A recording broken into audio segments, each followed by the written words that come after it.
66 లక్షల మంది అవ్వాతాతలు, ఆ వికలాంగులు, ఆ వితంతువులు, అక్కచెల్లెమ్మలు, వారి ఆప్యాయతలు, ప్రేమలు,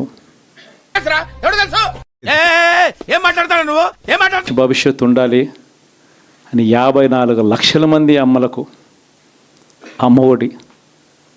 మరి ఏమయ్యాయి వాళ్ళ ప్రేమలు, వాళ్ళ ఆప్యాయతలు? అదంతా అప్పుడండి. భరోసా ఇచ్చే కార్యక్రమం. ఎప్పుడు చూడని విప్లవాత్మక మార్పులు వ్యవసాయ రంగంలో. మరి ఏమయ్యాయి వారి ప్రేమలు, వారి ఆప్యాయతలు అంటే అది తెలియదు. మండుతున్నట్టుంది. ఏకంగా 31 లక్షల అక్క చెల్లెమ్మలకు ఇళ్ల పట్టాలు. మరి ఏమయ్యాయి వారి ప్రేమలు, ఆప్యాయతలు అంటే తెలియదు. నాకు ఏడుపు వస్తుందిరా, నాకు ఏడుపు వస్తుందిరా. ఎప్పుడు చూడని విధంగా, ఎప్పుడు జరగని విధంగా పేదవాడు అనే వాడిని పేదరికం నుంచి బయటికి పర్మనెంట్గా తీసుకొచ్చే దానికోసం అడుగులు పడ్డాయి. ఏం మాట్లాడుతున్నావురా, నరాలు కట్ అయిపోయింది. మరి ఇలాంటి గొప్ప మార్పులు, సంస్కరణలు ఇన్ని జరిగాక ఇప్పుడు చూడని పాలన ఈ మాదిరిగా ఇచ్చిన తర్వాత మరి ఎందుకు ఈ మాదిరిగా రిజల్ట్స్ వచ్చాయి? చూపించండి రా, వదిలేయకండి రా బాబు. అలాగా కూర్చోబెట్టి చెప్పండి రా, వదిలేస్తారేటలాగా. కానీ ఇన్ని చేసిన తర్వాత, ఎప్పుడు చూడని మార్పులు తీసుకొచ్చిన తర్వాత ఇటువంటి రిజల్ట్ చూసినప్పుడు ఏంటి బాబు అన్న, ఇంకోసారి అన్న. కానీ ఇన్ని చేసిన తర్వాత, ఎప్పుడు చూడని మార్పులు తీసుకొచ్చిన తర్వాత ఇటువంటి రిజల్ట్ చూసినప్పుడు ఎందుకు జనానికి నిర్లక్ష్యం?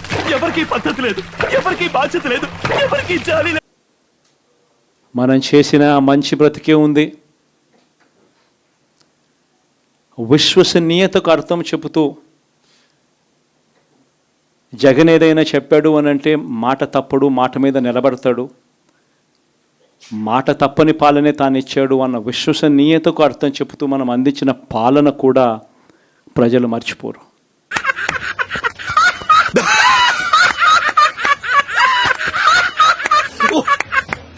జగన్ అబద్ధాలు ఆడడు, జగన్ మోసం చేయడు.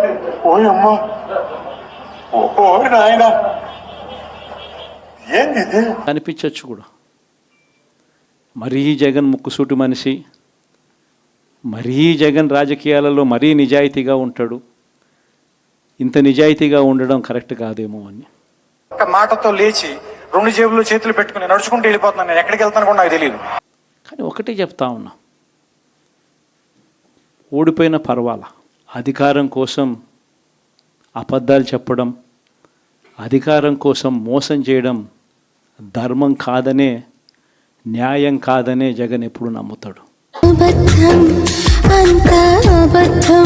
ఎప్పుడైనా కూడా మంచి గెలుస్తుంది, ధర్మమే గెలుస్తుంది, విశ్వసనీయతే గెలుస్తుంది, న్యాయం, నిజం గెలుస్తుంది, ధర్మమే గెలుస్తుంది.